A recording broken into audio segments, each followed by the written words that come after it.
He is one of the most famous men on the planet.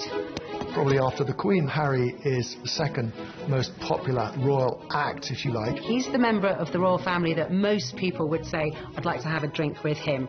A young royal who has stood out from the rest of the family.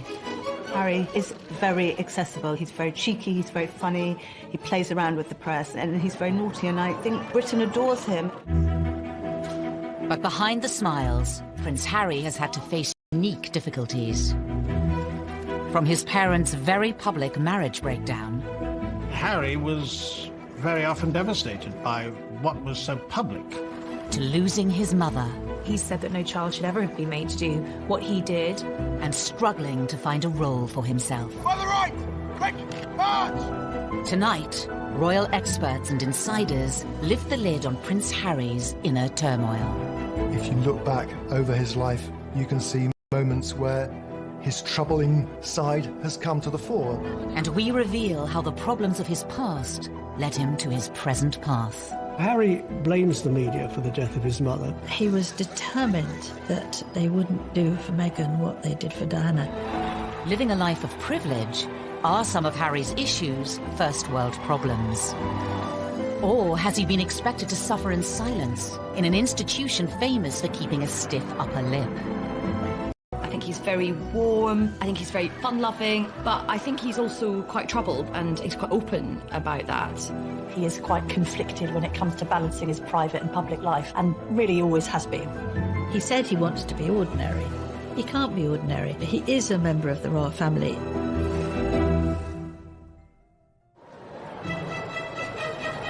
The 15th of September, 1984. The nation was at fever pitch for the birth of Prince Charles and Princess Diana's second child. Britain loves the birth of a royal baby. Charles and Diana were hugely popular, and everybody wanted to see whether they were going to have a little girl or a little boy. Crowds were gathering outside the hospital, outside the gates of Buckingham Palace, and they wanted to see who was going to be on the tea towel. The guy was christened in this. Looks remarkably well displayed. From the beginning, the spotlight was on the young Prince Harry. For Diana to have another child in fairly swift succession was, of course, joyous. And then when the child grew up and had ginger hair, and I think even from an early age has been quite cheeky with photographers and seemed to be quite contrasted to William in his temperament, there was, of course, excitement about him.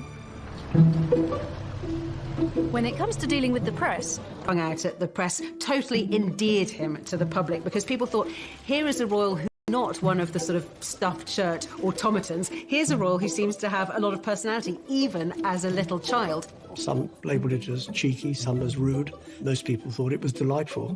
It was quite endearing when he was a young boy, really came to colour the way his views of the press were shaped. Harry's role in the royal family wasn't just a brother for William and another son for Charles and Diana. On paper, Prince Harry's start in life was incredibly privileged, incredibly lucky, but actually in reality, being born as the younger brother of the future King of England is a very difficult position to be born into. Of course, known rather unkindly as the spare. I think being the spare to the heir is a role that inherently has problems attached with it. You know, if you look at the heir, if you look at Prince William, his role has always been defined. What he's going to do has always been clearly outlined. Harry, like spares historically in the royal family, has had to find a role for himself. To some, Prince Harry grew up in the shadow of a brother destined for the throne. He was always less than his brother. The late Queen Mother used to invite Prince William over for tea and talk to him about his future, and not invite Prince Harry. The Queen Mother always made sure that Prince William was seated in a prominent seat next to her, and Harry never was. Diana would take the two boys to Highgrove in Gloucestershire. And on this particular occasion, Diana was driving. I was sat in the front, William and Harry in the back. You know, they clearly got off to a bad start because they were both arguing before we even left. Harry out of nowhere just said, William, you know, one day you'll be king. I won't. It doesn't matter. Therefore, I can do what I like. You can take that comment two ways. It can indicate envy, if you like, that William's got this great future as king, but also there's an element of, I'm free. I'm going to be able to choose my own role in life. While the young princes may have been aware of their unequal positions, their parents were determined to raise them the same way.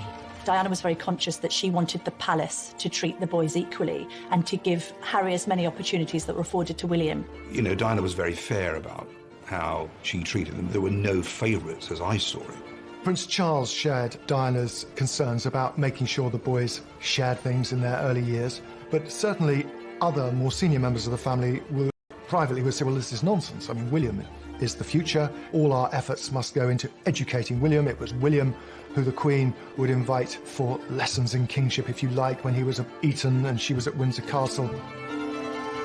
But while Charles and Diana tried hard to keep their sons happy, their own relationship faltered. That with regret, the Prince and Princess of Wales have decided to separate.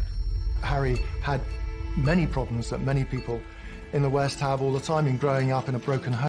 But his broken home was exposed on a most extraordinary scale. The entire planet tuned in to learn every detail about the Charles and Diana separation and divorce, and inevitably the focus on Harry and William followed.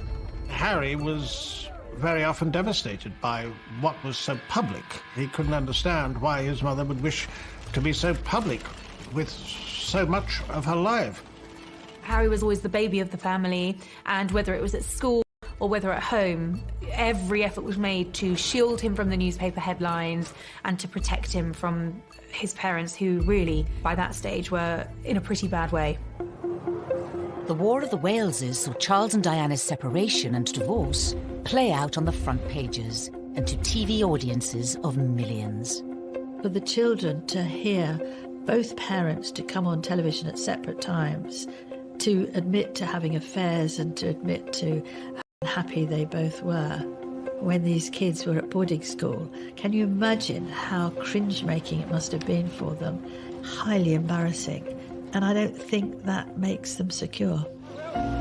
In later years, Harry would admit his parents' divorce left him feeling like he didn't spend enough time with either of them. I think Harry found it quite difficult kind of being shared between parents and spending some time at Kensington Palace with Princess Diana and then going to Clarence House and then to Highgrove, his father's property in Gloucestershire. In this sense that he didn't really have a permanent home was difficult for him. The divorce was finalised in 1996. A year later came a far bigger blow for the royals, and especially for Harry, at the age of just 12. We have reports from Paris that Diana, Princess of Wales, has been killed in a car accident. Harry really did feel the loss of his mother.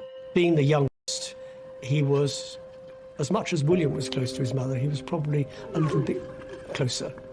It's incredibly difficult to lose your mother at such a tender age, especially if you're in the public eye. And I think that Harry's had a unique set of circumstances to cope with.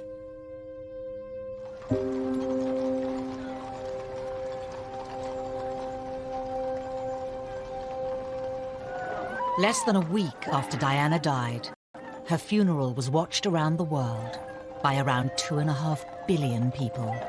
I don't think anyone will ever forget the sight of Harry walking behind his mother's coffin, so small, so young, so grief-stricken. But this is part of it's been very difficult for him. There's a mantra within the royal circles that you do not wear private grief on a public sleeve. And they were incredibly brave in the way they presented themselves. All around them, people were caterwauling, weeping, wailing, and anybody hearing that would break down. But no, they didn't. Which was actually very selfish of most people, because somewhere in amongst all that national outpouring of grief, the private grief of the boys got lost. Ever since Diana's death, Harry has been in no doubt about who he blames for the tragedy. I think it was inevitable that Harry blamed the press for the death of his mother. In fact, it was much more grey. There were a lot of photographers outside the Ritz Hotel, but both Diana and Dodi chose to go out that evening. Being part of this family in this role, in this job, every single time I see a camera, every single time I hear a click, every single time I see a flash, it takes me straight back. So in that respect, it's the worst reminder of her life as opposed to the best. For 2 decades, Harry said very little about losing his mother. But in recent years, he has lifted the lid on the emotional turmoil he's been experiencing. He's said that no child should ever have been made to do what he did. The experience of that, the trauma of losing his mother, has culminated in years of personal crises for the prince, something that he's struggled with in adulthood. And I think having spoken so openly and courageously about the impact that losing his mother had on him, we now do have some understanding on just how much that has shaped him. Harry revealed he had been seeing a mental health professional to help him with his grief. It was a big surprise when Harry came out and said he'd had these mental welfare problems, the fact that he'd sought help, treatment.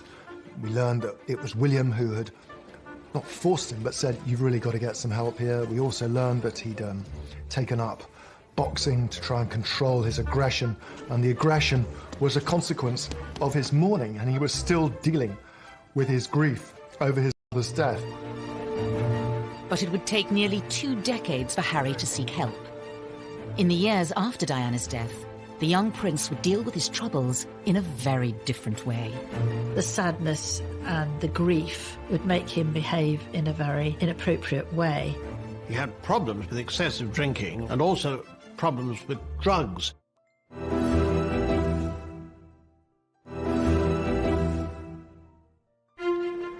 By the early 2000s, Prince Harry was privately mourning the loss of his mother. Prince Harry told me that for years he buried his head in the sand, and he did this from quite an early age. But in public, he was gaining a reputation. The party prince, the playboy prince, the hard-drinking prince. The first time I ever met Prince Harry, he was at a nightclub. It was the year of his A-levels. He was meant to be at home revising, and he was at the Kensington Roof Gardens, knocking back vodka shots, smoking Marlboro Lights, surrounded by a group of gorgeous blondes. That was Prince Harry. Harry's wilder side had emerged even before reaching his A-levels. A newspaper had been passed details about Harry drinking, being involved in lock-ins in local pubs, and smoking cannabis on occasions too. You can really understand how a lonely, privileged, unhappy prince would end up drinking and smoking and taking cannabis to fill those hours and to hang out with people who he thought really liked or even loved him. 16-year-old Harry was made to visit a drug rehabilitation clinic by Prince Charles to educate him on what could happen if he didn't change his ways. But just a few years later, it wasn't country pubs Harry was visiting. There had been a series of photographs of Prince Harry falling out of nightclubs late at night with various girls and all the rest of it. He was clearly in party mode. In 2004, Harry had an altercation with a photographer while leaving a West End nightclub. There are two sides to that story. On one hand, the photographer saying that Harry lunged at him, possibly after a few beers, and the palace saying that the photographer had knocked him with his camera. Was this kind of behaviour just part of growing up? Or did his troubles run deeper? Harry's naughtiness was sometimes just boyish, but other times was really a symptom of his deep grief.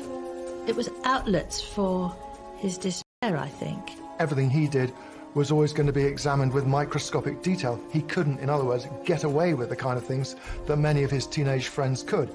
It was obviously also storing up that sense of resentment that Harry came to have against the media. No one's making judgments, you're just being reported. And actually, some of this has helped to fuel your popularity. People love a royal rebel at the end of the day. Regardless of public opinion, Harry has been open about his feelings towards the media. He admitted to reading coverage about himself when he turned 21.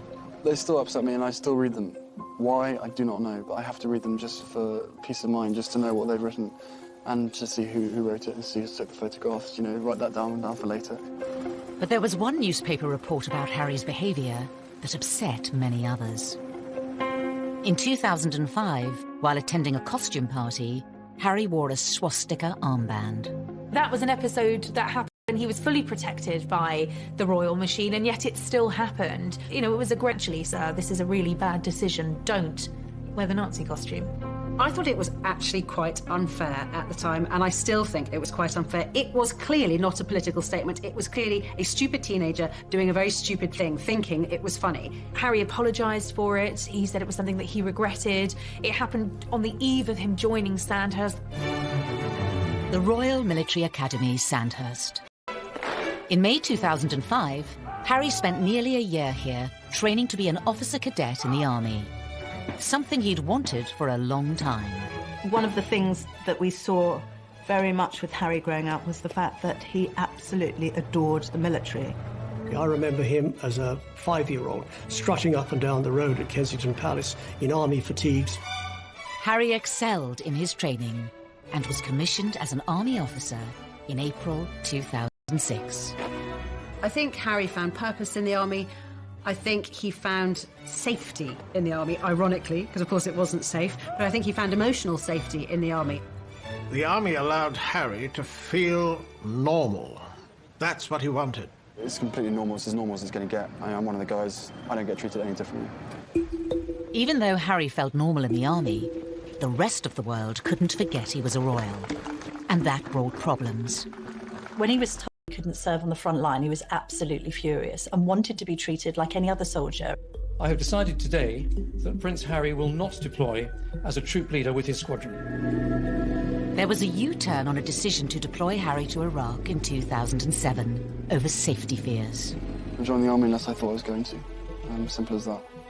If they said no, you can't go front line, then I wouldn't drag my sorry ass through Sandhurst, and I wouldn't be where I am now, because the last thing I want to do is have my soldiers sent away to Iraq or wherever like that, and for me to be held back home, twiddling my thumbs, thinking, well, what about David? What about Derek? At that time, everyone else was going to Iraq, and he felt he should too, and it was enormously frustrating for him. Eventually, Harry was allowed to serve in combat zones. In 2008, it was revealed that he had been deployed to Afghanistan. The day he flew out, he was ecstatic, really. He said that being in theatre in Afghanistan, you know, something that most people would find frankly terrifying, was as normal as he was ever going to get, and he loved it for that reason. But his time on active duty was short-lived. A media blackout was imposed on Harry's posting for his protection until an Australian magazine revealed where he was, and he was forced to leave. He'd had his opportunity in Afghanistan cut short. He could see which way the wind was blowing. It was unlikely he'd get another retraining to become a very competent Apache helicopter pilot, and this allowed him to have a second bite at the cherry and to go back out there. On his second deployment, the media were allowed much more access to Harry. Not that he was happy about it. And so what do you think the public perception of Harry is? I don't know, it fluctuates. It depends on what the media want to write, I suppose. I mean, you know, I'm out here doing a job and I really enjoy it. I never wanted you guys to be out, but there was an agreement made to invite you out on the deal that the media didn't speculate before my deployment. That's the only reason you guys are out here. Harry may not have wanted the cameras there, but it did give the world a chance to see him in his element. If you speak to anybody in the military, they will always say he was absolutely fantastic. Being dragged away from my guys, I think it was all done, it wasn't done in the wrong way, but it was just...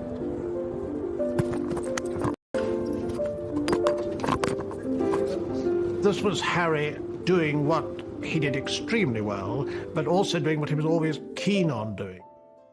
In January 2013, Harry returned to the UK after a successful deployment, but there were questions over what was next for him. Because of who he was, it was no longer possible for him to pursue that career. And then what happens? He's left really without a job, without a purpose. He was doing something he felt comfortable with. The army, and anybody who has made a career in the army would tell you military is family, and he felt at home. There was camaraderie. And by the time he got out, he was a little bit lost because he really didn't know what to do, and that winds back to the spare. There is no defined role for that spare. Because he certainly wouldn't contemplate an army desk job. He's not the type of person who would fit in to that, and therefore there was a huge question mark, what would he do next?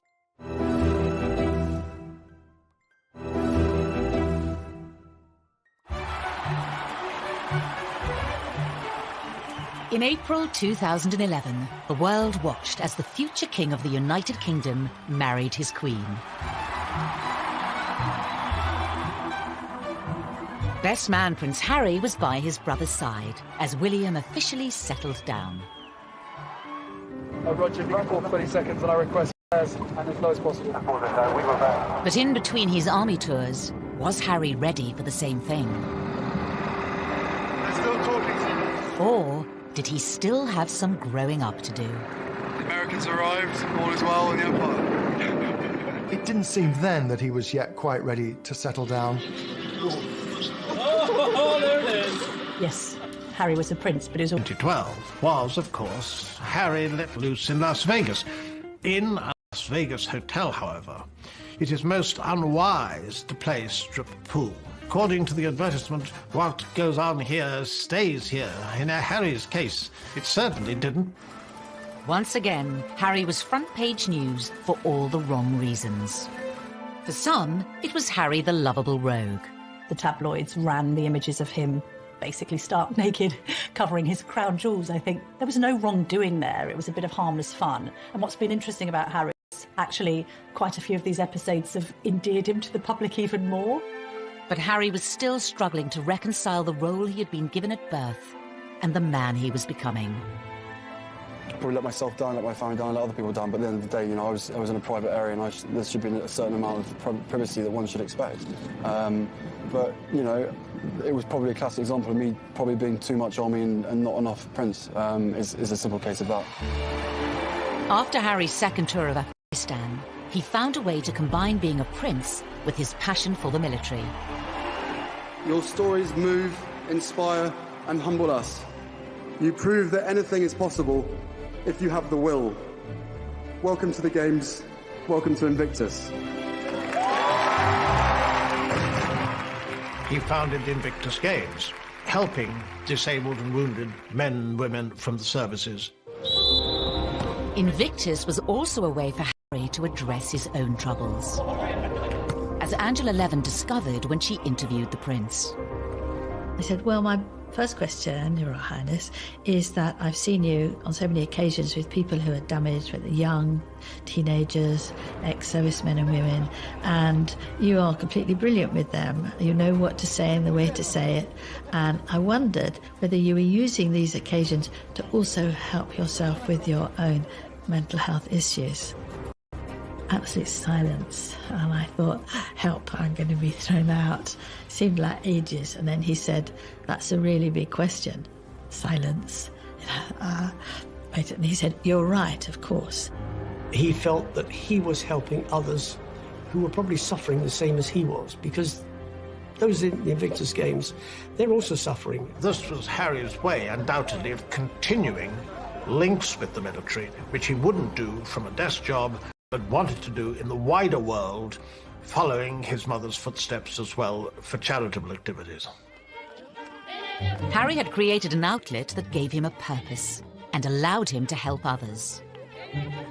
But what about his private life? His relationship with his brother was always close. Every year, but he is the one person on this earth who I can actually really, you know, we can talk about anything and we understand each other and we give each other support and everything. They were two peas in a pod. They looked out for each other. We're brothers, not lovers. Right? There's a difference. For some, Harry gaining a sister-in-law highlighted the need for him to move on and find his own partner. Inevitably, there was sort of a little bit of gentle mockery about him as a sort of the third person in the marriage of William and Kate on this occasion, of course, because they were so close, they did things together.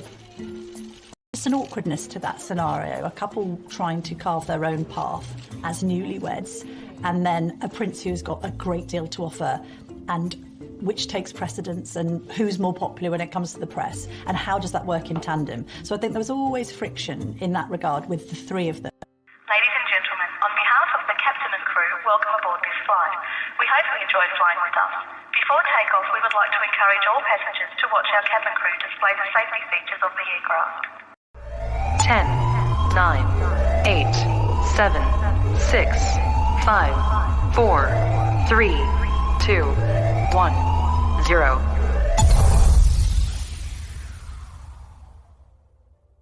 Welcome to the club.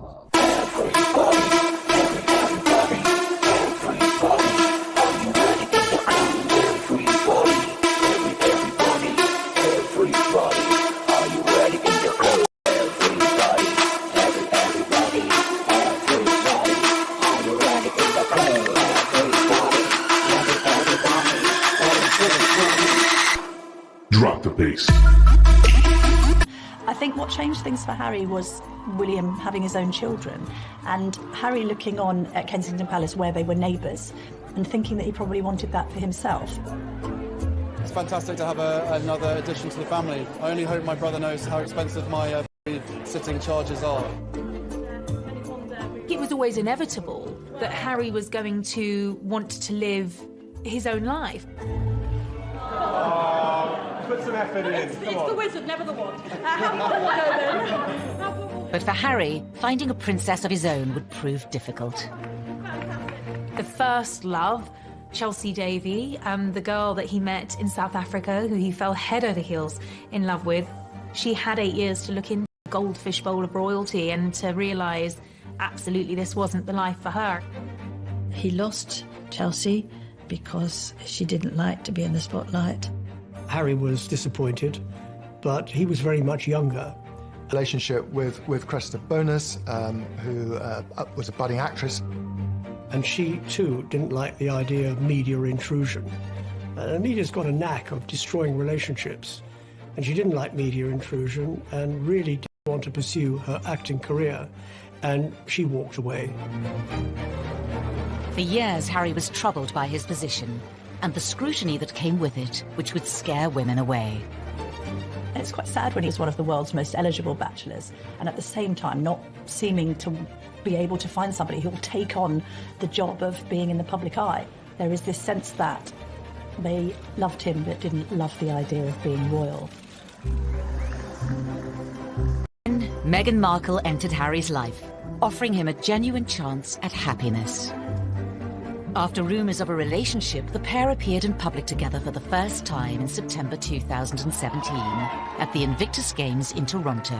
Meghan was different in many ways. She had a degree of fame and had lived through that herself.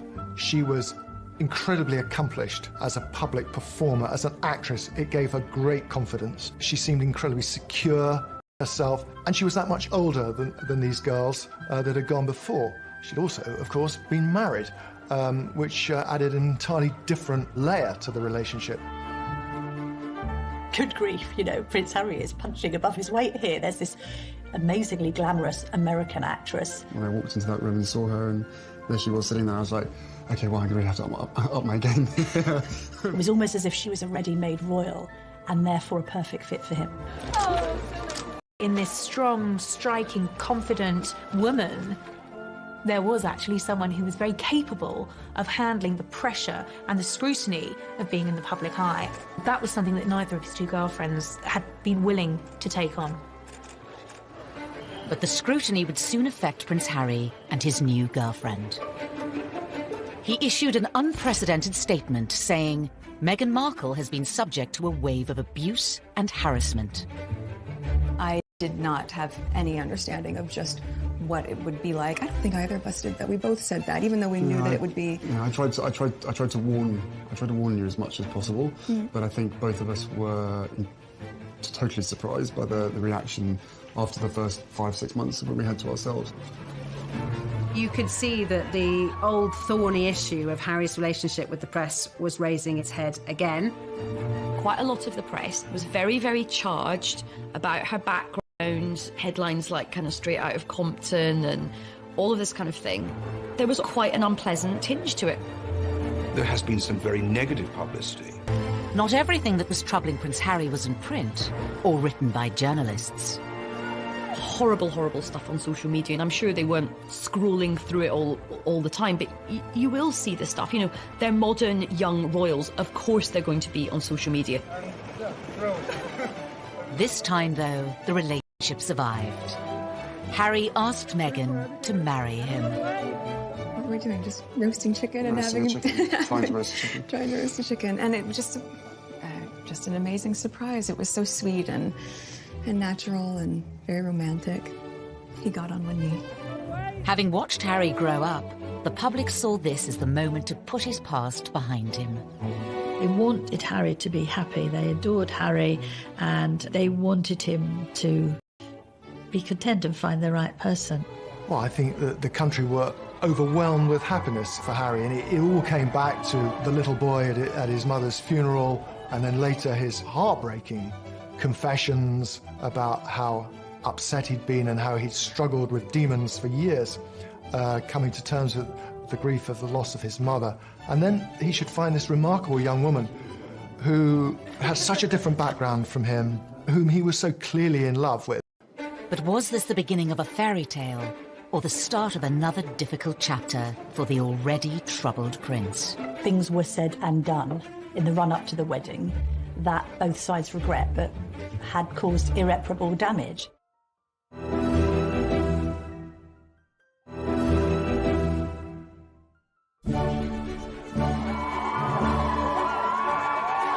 On the 19th of May 2018, all eyes were on St George's Chapel in Windsor. The wedding day was wonderful. Meghan looked beautiful in her dress. Harry couldn't have looked happier. The ceremony itself was so vibrant, it was so new, it was so different, it was so unique to the two of them. And I think it was the start of something very, very happy and very, very special. Nobody can deny that the wedding day itself was sparkling. It was magic. It was like Disneyland. But not long after, Harry was once again facing familiar troubles with the press. The wheels started to come off amid suggestions that the couple had been a bit difficult over the planning of the wedding, and that demands were being made that perhaps weren't quite in proportion with their place in the royal pecking order. He said before the wedding, what Meghan wants, Meghan gets. And I think he defers to her a great deal. She's a very confident, articulate woman who's done very well for herself, because she's never been a member of the royal family. But she won't be confined by protocol. The level of perceived criticism against Meghan is something many say has had a profound effect on Harry. He saw echoes of what had happened with his own mother and thought, I'm going to speak out about it. And I know a lot of the press were very, very angry about this. So people were saying, how dare he have the temerity to break this code, that you would never, ever complain. But unlike other members of his family, Harry has not always observed the royal code of silence. After the birth of his and Meghan's son Archie, he became even more defiant.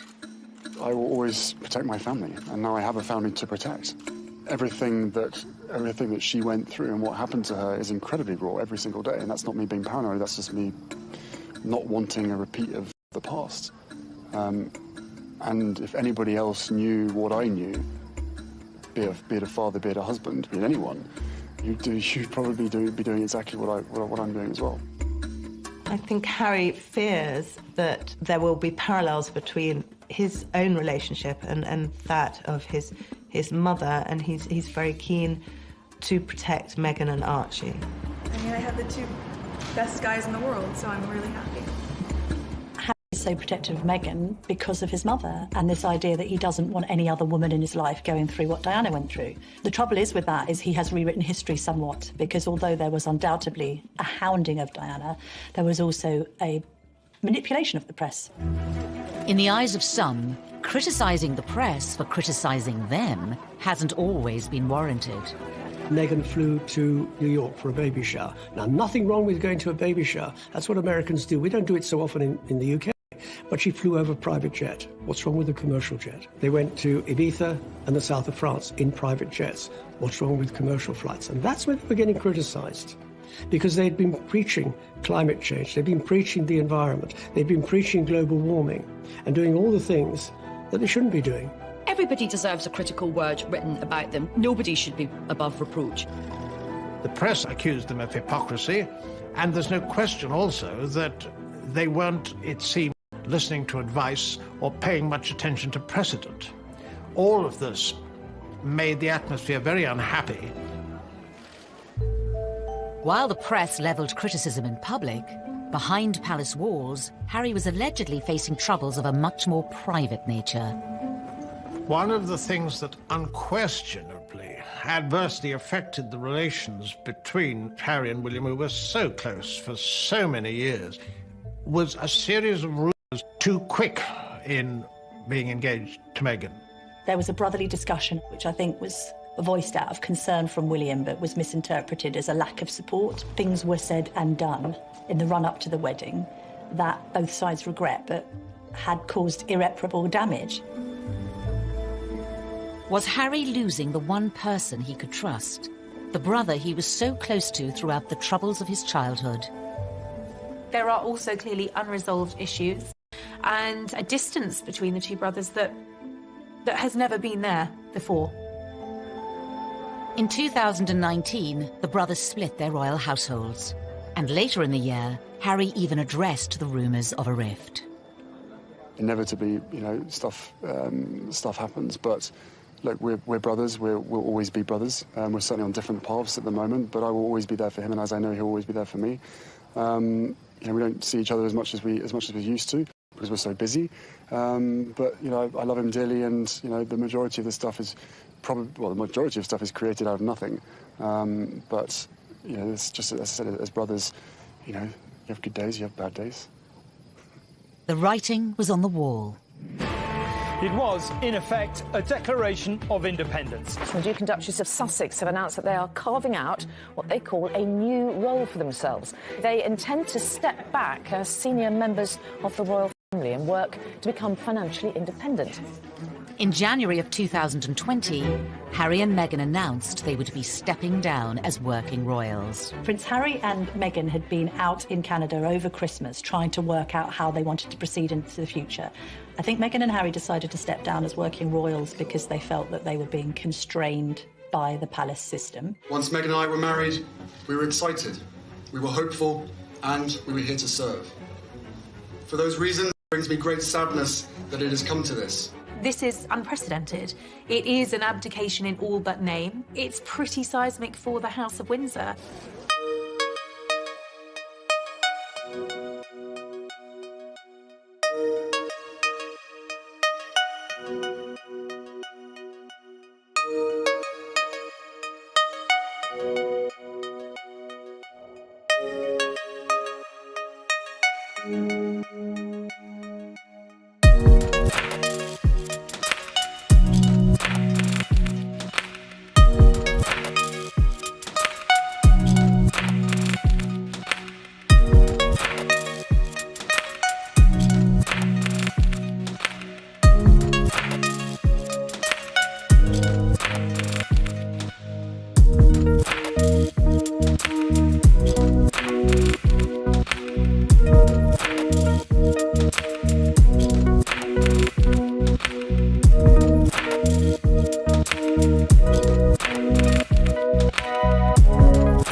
Be ordinary. He is a member of the royal family. Wherever he goes, he will be known as a member of the royal family. It's still unclear how the couple's new life, away from palaces and courtiers, will pan out. The Queen has made it very clear that she would always welcome him back, and arrangements where they have to drop the titles and not receive the sovereign grant and all these restrictions are only for a year. And after that, it's going to be looked at again. So they're really under the watchful eye of the royal family for the first year, which they probably don't like at all. The future for Harry and Meghan poses many questions. Will they be free to speak their mind? Recently, Harry was caught off guard by Russian comedians in a prank phone call in which he spoke candidly, unaware it was a hoax. I don't mind saying this to you guys. I think the mere fact that Donald Trump is pushing the coal industry so big in America, he has blood on his hands, because the effect that has on the climate and on the island nations far, far away, again, out of sight, out of mind. I think he's definitely going to be off the leash. I mean, I don't get the impression he's going to be sort of gratuitously, confessing all, but there will come a point where I think the lid will get lifted on this whole saga. Despite his popularity with the British public, Harry has long been a troubled prince. Will his dramatic break from the royal family finally allow him the freedom to start a new life and leave his troubles behind? Maybe it'll work for them. Maybe he'll be a much more... They find themselves and they are equally as successful as they have been. There is a great sense of loss, that this is Britain's loss, this is the royal family's loss at the end of the day, and it's North America's gain.